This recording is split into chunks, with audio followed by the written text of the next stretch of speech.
Do you think it is ethical to allow a healthcare provider to end the life of a baby before it is even born? Well, this question has been a big discussion throughout the U.S. over the last 2 weeks. I want to share with you some of the facts about the New York Reproductive Health Act that was just passed in New York. With that being said, many different news sources have reported on this issue, having their own opinions and thoughts presented in their reportings. Everyone watches the news to get information about the happenings around the world. So it is important to know where your information is coming from and how credible it really is. Knowing the tendencies and associations of a news network can really allow you to know whether or not to fully trust the information that is being presented to you. After reading many different news articles and watching different newscastings on this new law, I've been able to pick out some tendencies from certain news sources. After doing research on these stations, it has become evident on what sources have bias associated with them. By presenting you with some information about these news sources, I hope that I give you some tips on picking out a credible news source that doesn't include any biased opinions. Just by paying closer attention toward the tone of these newscastings, you too will be able to pick out these tendencies and be able to pick out an unbiased source that will only include the facts of the issues. To continue, we will now get into what this new abortion law is all about. This story has been publicly talked about by most, if not all, news sources. Each has had their own opinion and take on this new law. This new law was passed on the 46th anniversary of Roe v. Wade. Roe v. Wade is what actually legalized abortion so that women didn't have to have unsafe, illegal abortions anymore. The original law only allowed abortion after 24 weeks only when the woman's life was in danger. This new law allows abortion to happen after 24 weeks only if the mother's health is at risk or if the fetus is not viable anymore. On the 22nd, New York's Reproductive Health Act was signed. Abortion is now also not in the state's penal code anymore due to signing this act. This means that the healthcare providers can't be criminally liable anymore.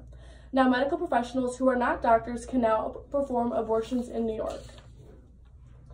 This news story has been a hot topic for a while now. With that said, many news stories covered it and voiced what they thought.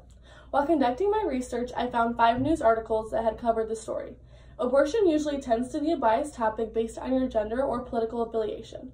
While taking this into consideration, Tony Marco states in a CNN article that in 2006, this bill was blocked due to the Republicans being a majority of the Senate. And now that the Democrats are the majority, the bill was then passed to become a law. In the New York Post, Andrea Pazer talks about how this law is actually a good thing because it's about life and not death. They are protecting the health and welfare of millions of women. Having this law proves that women have a choice and that this is the safest way to do it. CNN and USA Today both had similar articles that stated that this is immoral and too far-reaching. Based on their facts, Ashley McGuire claims that abortion shouldn't be allowed up into the 3rd trimester and that only 13% of Americans believe that it should be, which is from USA Today. Mike Huckabee in a Fox News article states that this new law and the original law are both based on the same lie. On January 30th, CBS was able to counter all of this by stating both sides of the story and creating a well-thought-out article. Now it's time to figure out the true story and to see which news source is the most credible for this topic. When trying to figure out the most information, it is smart to check several different news sources so you can get a lot of information. Completing this will show you what is true and what is fake.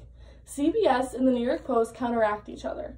CBS says that this law is too much, while the New York Post believes that it is meant to be saving lives. If you are looking for a political view on this law, then USA Today is a good article to read.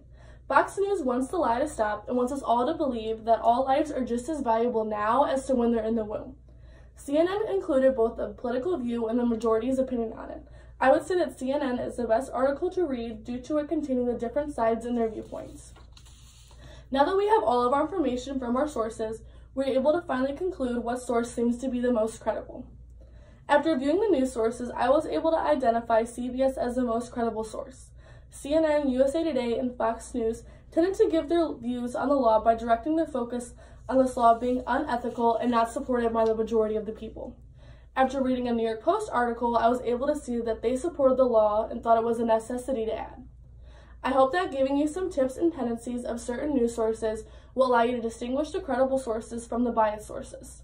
Being able to do this will allow you to know the facts and not be steered into the wrong direction. Regardless of what your opinion is on this issue, it is important to find a news source that only reports the facts. Listening to someone who includes their opinion in their castings could give you false information and end up making you think that's something that is not actually true. Thank you.